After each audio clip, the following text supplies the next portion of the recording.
You're listening to the Longer Haul Youth Ministry Podcast with Jody Livingston and Chris Trent, episode number 83. Oh, it's magic. I know.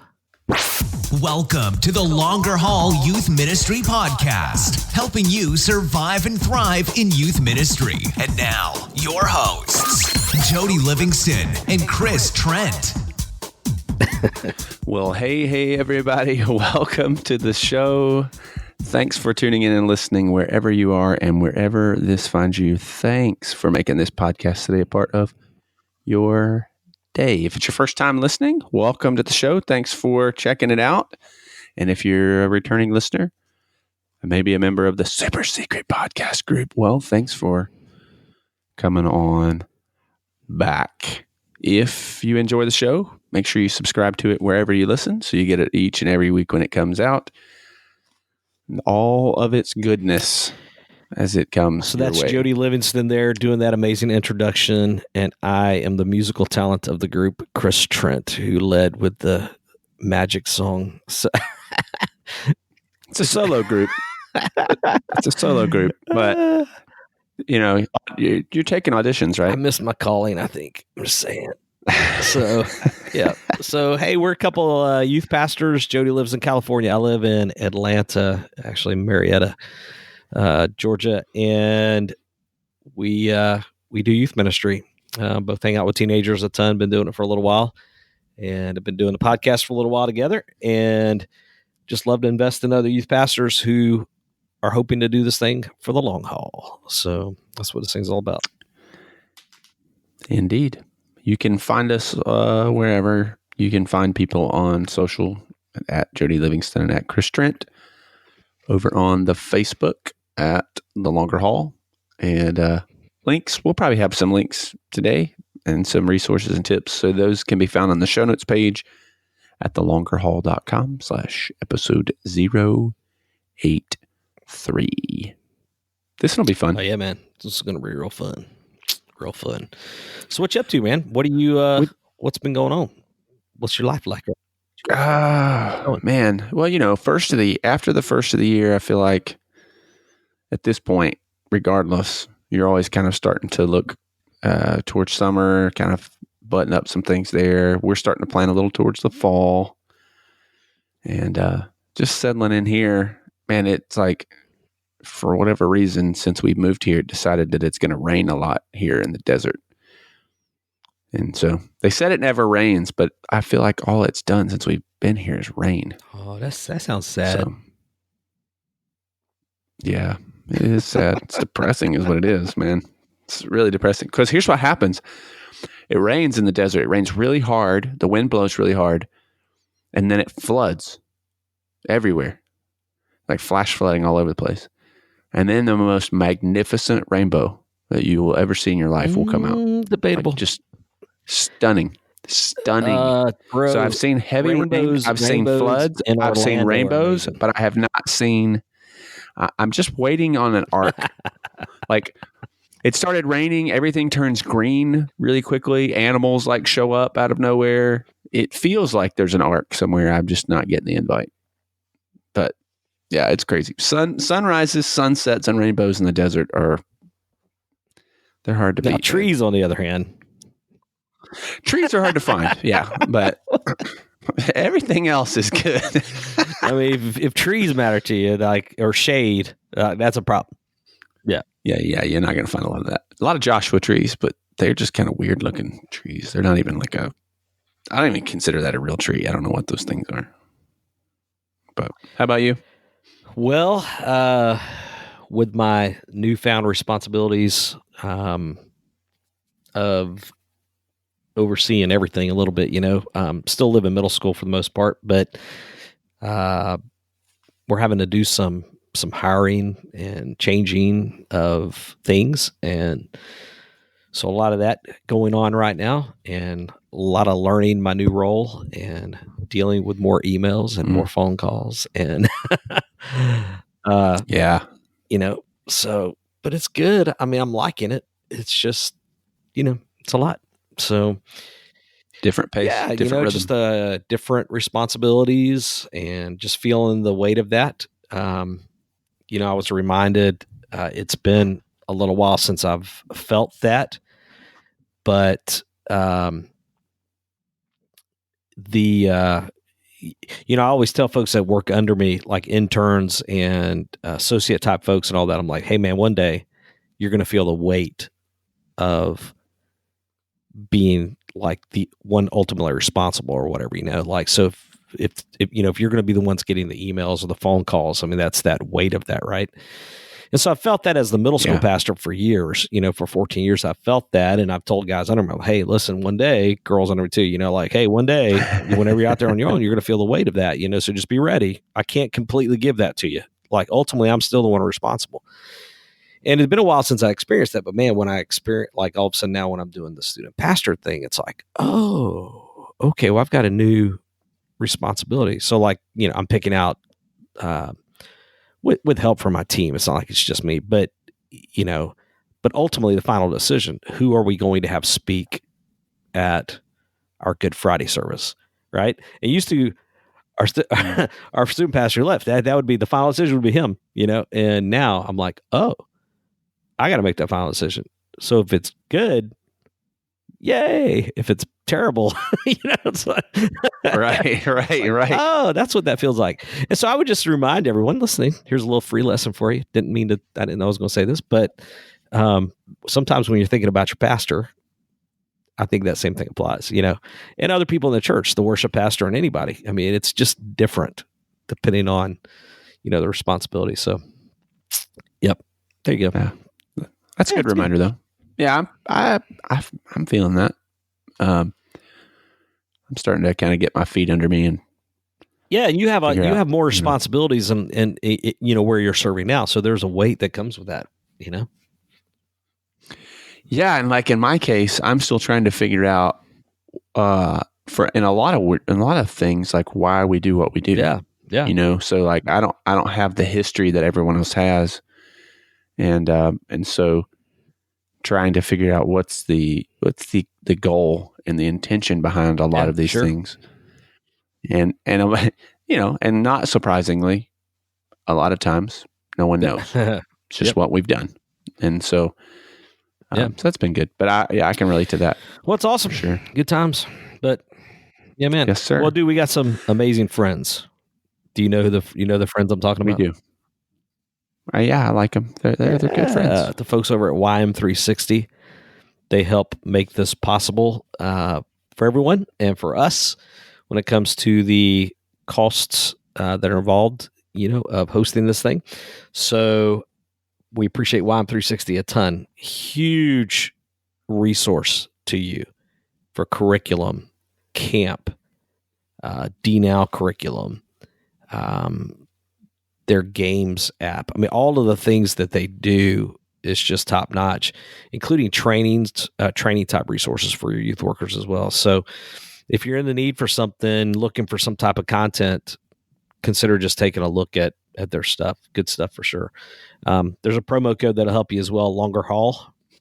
It'll save you 20%. So love those folks. Yep. And also folks down at the Student Ministry Network.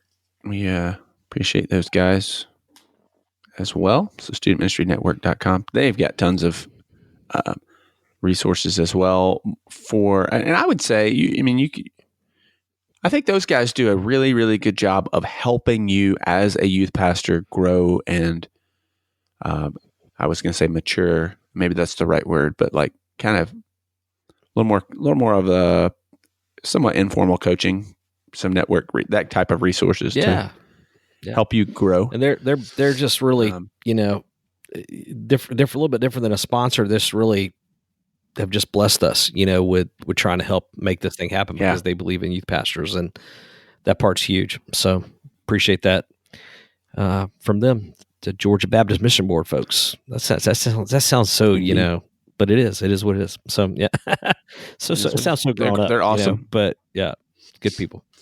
They're awesome. So yeah, for sure.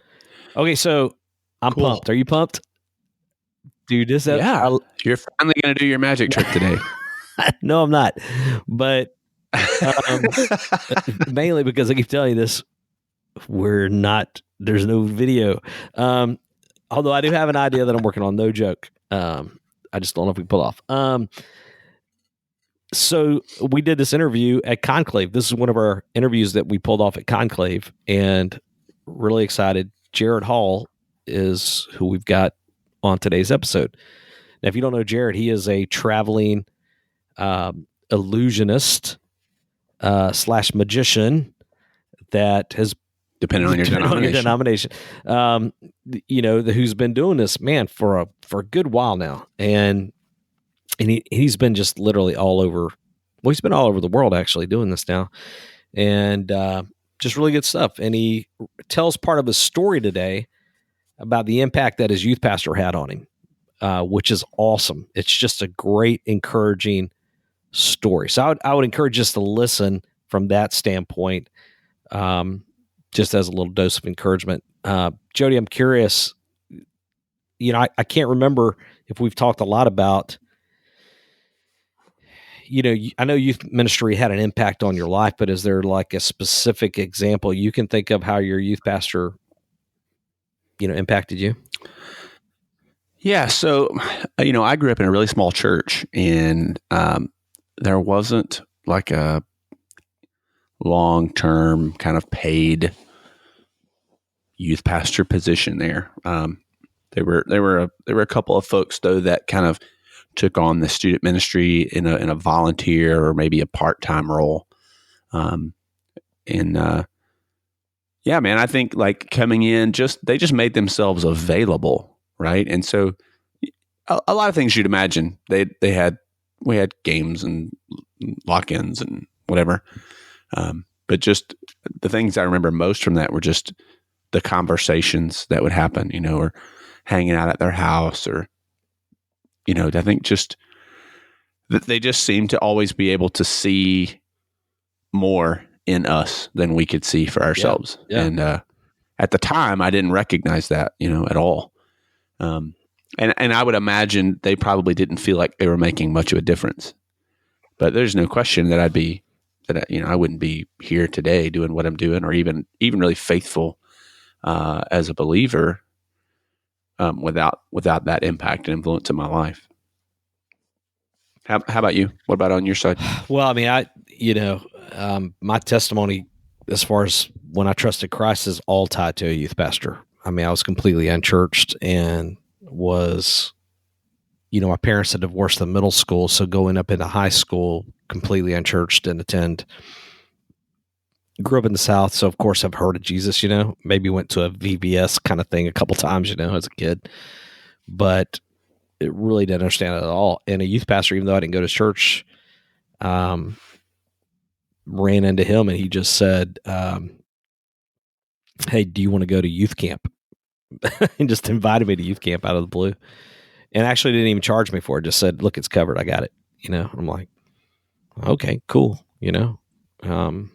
And I went, and as a result of that, but then that same youth pastor was the same guy who also loaded me up in his car and drove me over to college, like the college I went to, University of Mobile, and introduced me to a recruiter there and helped me figure out ministry there, so huge impact in my life. And I'll be honest, youth pastors, as you were talking, I was thinking like other youth pastors have come to my mind, even in college and even after college, even as an adult, who have just had that impact, discipled me or given me wise counsel or encouraged me. So I love that I get to do this, man. Because I think today will be a reminder that sometimes we're in the midst of doing, and we don't always necessarily see or feel like the impact is real. But I really do feel like God is using us to impact teenagers, and in ways that we may not ever hear about, or we may get blessed to hear about, but I think it's happening. So, yeah. That's good. Wait, we're gonna play the episode or the recording, but hey, okay. So, Jody and I joke all the time about me doing magic as a hobby. I will tell you, as much as Jody likes to make fun of me about this, and I actually know that he actually does appreciate it because he dabbles in it a little bit himself. He just hadn't said that out loud to anybody. So that said, that's true. I will tell you that it really is a great tool for me when it comes to hanging out with teenagers. So some guys may have that like, oh, they play Xbox or whatever kind of thing. I don't really do that. And other people maybe have, maybe they're good at communicating and having conversations with kids.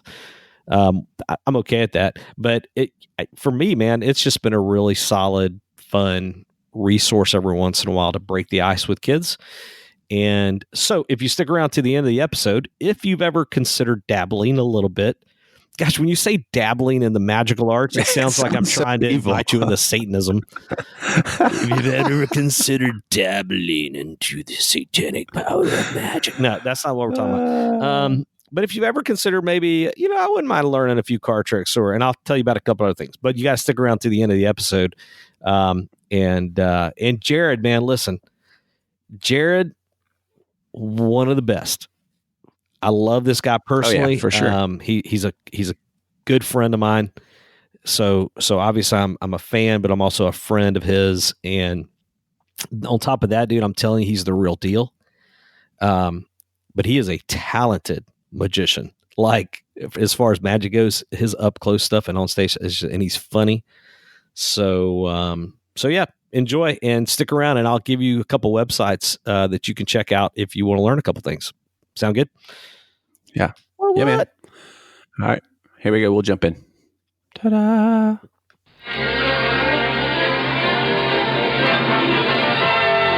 And now we're pleased to bring you our feature presentation. But Jared Hall, everybody. Oh, yeah. Woo, Jared. What? Oh, sit Jared. down. Sit down. Thousands of people Man. here cheering you on Sit right down. here. This is unbelievable. Wow. What's up? What's Crazy. up? There are quite a few. Yeah, it's a good little crowd here. Thank you guys for coming Yeah, awesome. to watch this radio interview. Radio interview of a magician. Podcast for radio. Okay, so in case people don't know who you are, because this will also be on a podcast episode later on, give a quick word as to what you actually do for a living, which is amazing. I am a magician or illusionist, depending on How Baptist you are? Yeah, how Baptist you are, exactly. How far south I am. No, I've been traveling for the last 16 years. This year is the 16th year. I've been traveling full-time, doing ministry as, quote-unquote, a magician or illusionist. We partner with churches and conferences all over the country and even all over the world now. We got to go to Hong Kong last year and the year before that to be a part of the first ever youth conference in Hong Kong, which is amazing. So we do a lot of stuff in the local churches as well as conferences, events like where we're at now, Conclave, and so yeah, that's been the story for the last 16 years. We do about 100 events a year, and 3.5 years ago, I got married, and my beautiful wife is a ventriloquist, so that has just amped up the game even more. She's been traveling in her own right, and she's standing right Jody, off camera. she's standing Yeah. right there. I You know. can't I'm laugh not at laughing that. that she's a ventriloquist. I'm laughing at him saying, yeah, go ahead. Saying what? No, go ahead. No, she's- I don't want to okay. make this about No, me. it's fine. It's no, fine. it's really, this is. Anyway, for all you listeners out there, she's beautiful. Yeah, there you go. But yeah, so we've been traveling together for the last few years and kind of getting to share that together. So that's even more crazy. But That's yeah, cool. it's fun. It's That's so, good. So fun. That's cool. A lot of folks in youth ministry culture are going to know you because of the fact that you have done so many camps and so many different conferences and all this. That's great. You and I, and I'm not trying to big time name drop here, but you and I are friends. We Sure. hang out from Oh, time yeah. to time. Oh, yeah. You're coming through Atlanta. Marietta Diner, Marietta baby. Diner, baby. Let's All go. right, so Unless they're packed. yeah. Let's, Then we go to we'll IHOP. It literally just happened. Yeah. That said, here's what I know about you, and I'd love for our listeners to hear about you. First, I know you love Jesus, and I know you really are committed to your calling when it comes to that. That's awesome. That said, what I also know is, though, you really are a product. You got great parents. I know a little about your parents. Met them a few times. But you're really a product of youth ministry in a lot of ways. And I am. so how about a little bit of that story for our listeners as far as and also in the context of saying to folks that are listening, hey, if you're serving teenagers, here's the kind of impact you can have Sure. on a kid. Yeah, grew up in the church. My dad is a music pastor. He's been at Second Baptist Church in Baytown, just east of Houston, for 33 years on staff there. So I grew up in the church. I was there every Wednesday, every Sunday, every Monday for prayer meeting, every Tuesday for visitation. I was there. But Wednesday nights, from the time, I was probably 7 or 8 years old when I first remember actually going to youth group. I wasn't in the youth then, but because I was at church so often, I was even in the youth group before I was allowed to be in the youth group, 6th grade. But yeah, the youth group that I was a part of had a huge impact on my life, and specifically, I went to church for many years because that's what we did. And in middle school is when I gave my life to Jesus. When I personally, realized that that was a decision that I needed to make, and I made that decision. And so from that point forward, I began to serve different in the youth group, even at an early age. I started playing drums and was on the worship team and different things, as well as doing magic, but I didn't necessarily do that at church. But yeah, so growing up in the youth group, my youth pastor, it's super encouraging on so many different levels. But as far as what I'm doing now is concerned, there was this one moment. We were at Texas Super Summer, which was a big deal for us. It was a leadership camp. It's kind of like Impact and different things here in Georgia and different states. But at that event, the Skit guys were actually performing. And I think this was early on in the Skit guys' days too. And they were doing this Mission Impossible skit where I think Tommy took off these glasses and he threw them out into the crowd. All right, and I'm sitting like 10 rows back.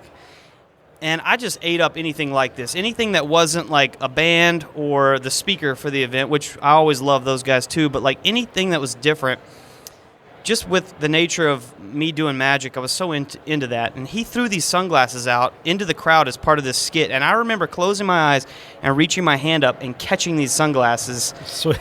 And I could not believe that I caught them. I was just like, and I slowly lowered them down, and I'm like, I caught these cheap sunglasses that they bought at the gas station probably before they went on, after they went to Burger King. And I kept those glasses for a long time, not because they were the Skit guys, but because when we left that main session, we went to small group time, and my youth pastor and I, after that small group session, after we kind of debriefed what had been talked about, he and I began to talk on the way back to the dorm room, and I was just talking about how the Skit guys, I love what they do. I love their message. I love how funny they were and what they get to do as far as ministry. And that's their job. How awesome is that? And I'll never forget my youth pastor. He looked at me and said, "Jared, there's no reason why you shouldn't be able to be used just like that." Wow. And whether it's on a stage like that or whether it's in a different arena, maybe it's one-on-one, there's no reason why you can't be using your gifts to do that same thing. And that was the first moment. Obviously my parents had encouraged me. I come from a very loving and encouraging home, and they always encouraged my card tricks and things. But for my youth pastor, somebody who wasn't my dad, it wasn't like he didn't have to say those things to me. He didn't have to take that time to encourage me. For him to say that to me, it sunk in deep, and it's still there. Took root. It took root, and that seed that he was planting, looking back on it now, just to kind of go even further into this, as a youth pastor, knowing what I know now, I'm 36 years old, and my youth pastor at the time probably was 25. 10 years ago for me, what was I doing then? What was I thinking then? And who was I investing in then? For those guys, for you guys as youth pastors and youth workers to invest in students, when you can do anything you want to do, but you're choosing to do youth ministry and you're choosing to do it right, and you feel called to this specifically, sowing those seeds in whatever season you're in is so important. And for me, I don't know what season he was in of life. I meet youth pastors daily that pick me up from the airport and we're driving to their church or driving to the event. when we get to partner with those guys. And they're in different phases of life. Some have kids, some don't have kids, some are married, some are not married, some are going through really hard times on their staff with their staff members, or sometimes they're in just the best places on earth.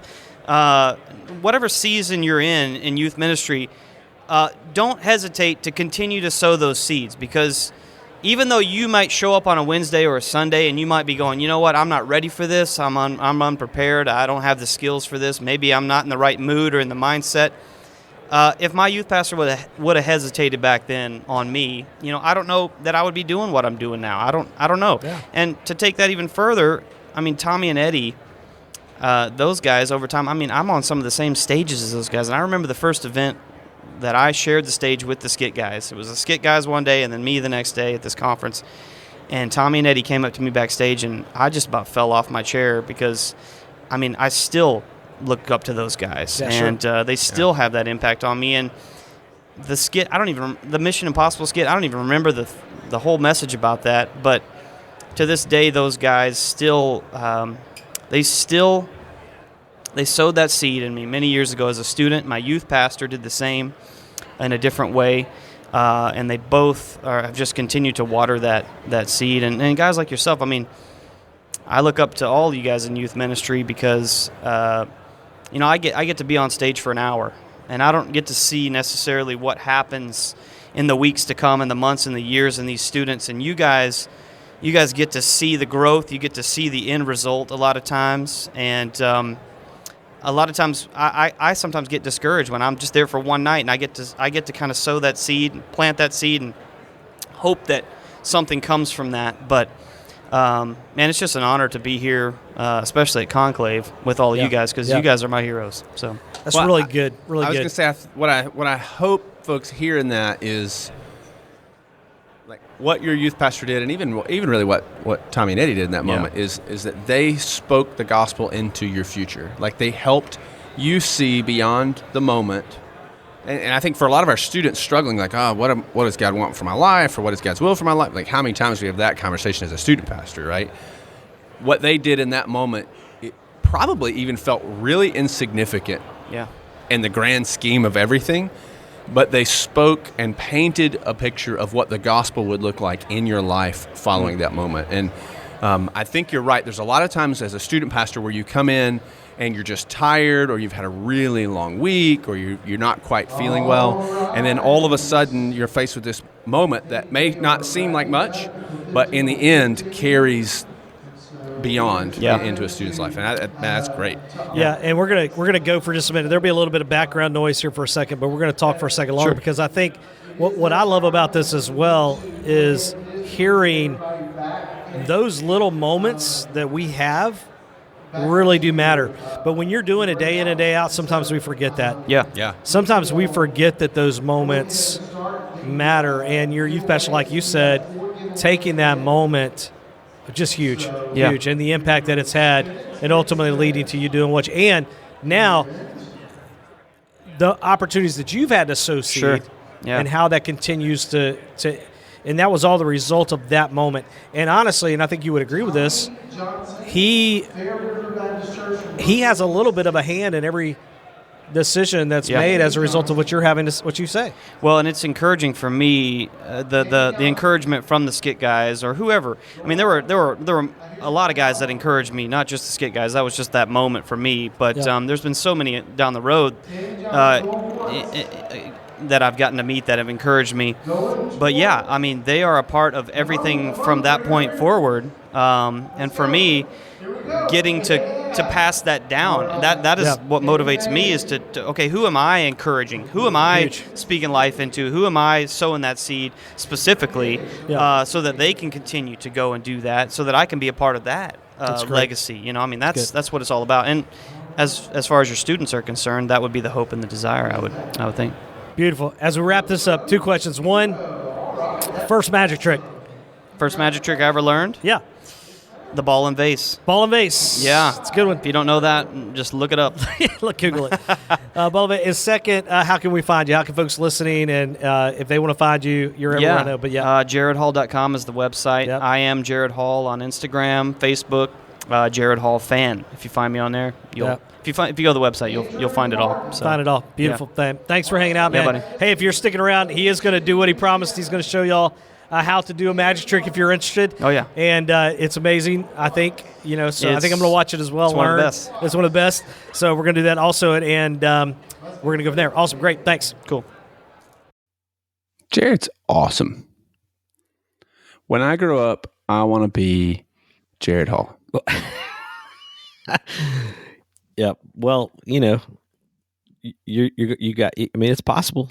You just gotta have to do a little work. So you got to get after it. No, I love the guy, and what a great testimony of the impact of a youth pastor. And it doesn't mean that every kid you're going to invest in is going to turn out to be a guy who travels around the world sharing Jesus with people.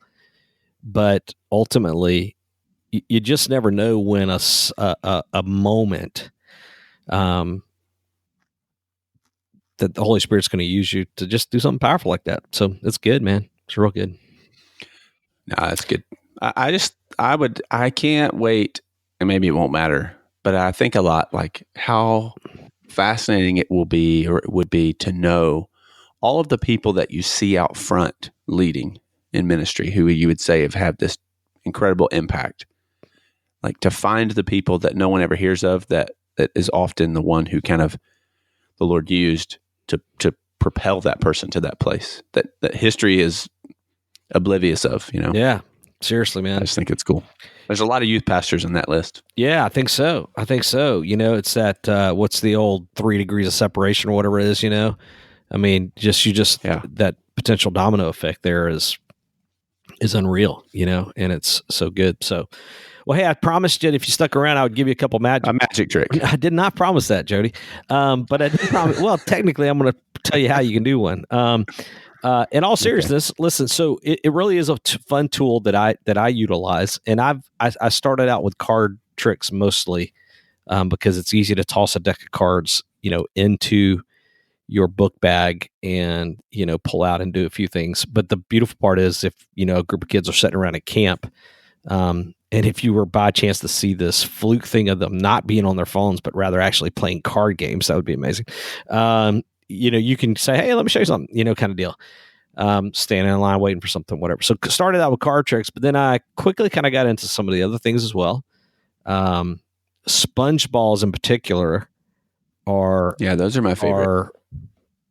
They fit in my pocket super. I mean, they don't take up much space at all. I don't literally have them all the time.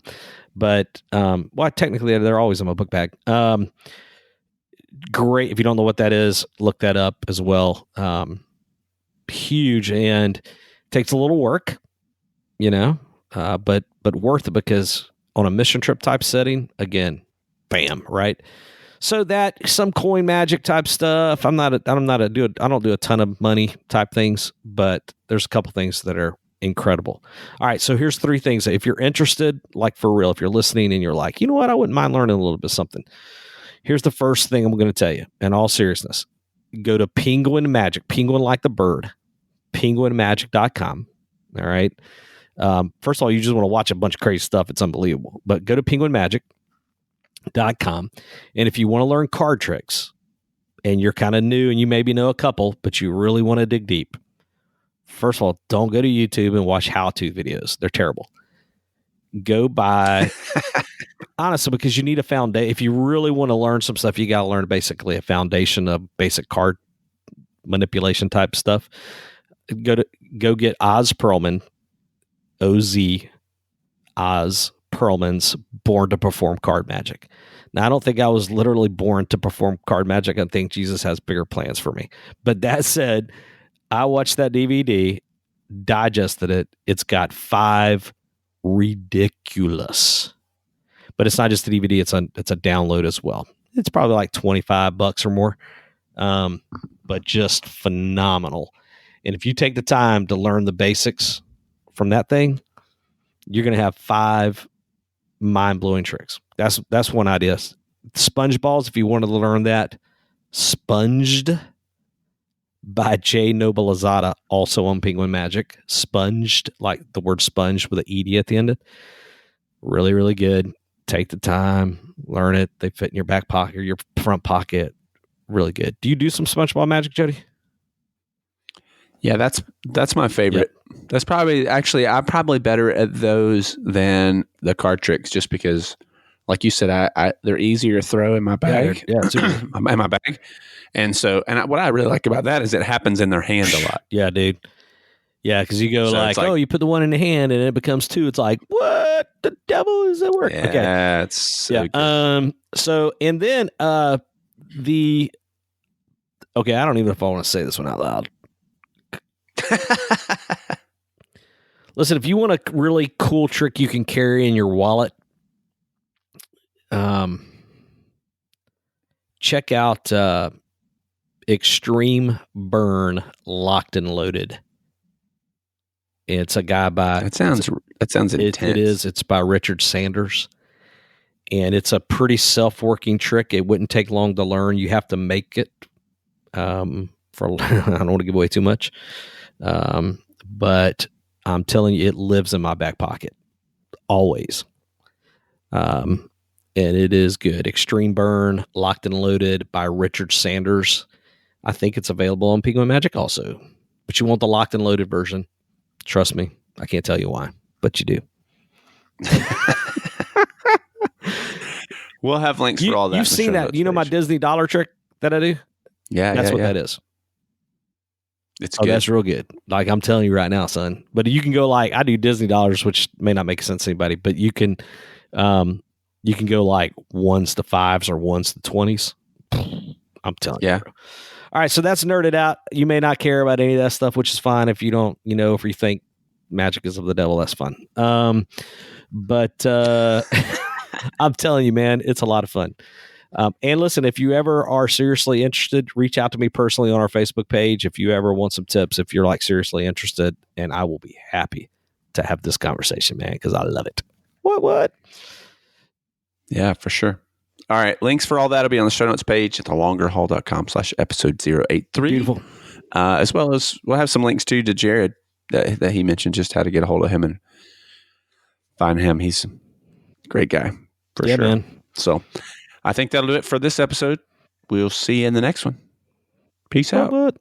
Thanks for listening to the Longer Haul Youth Ministry Podcast at www.thelongerhaul.com.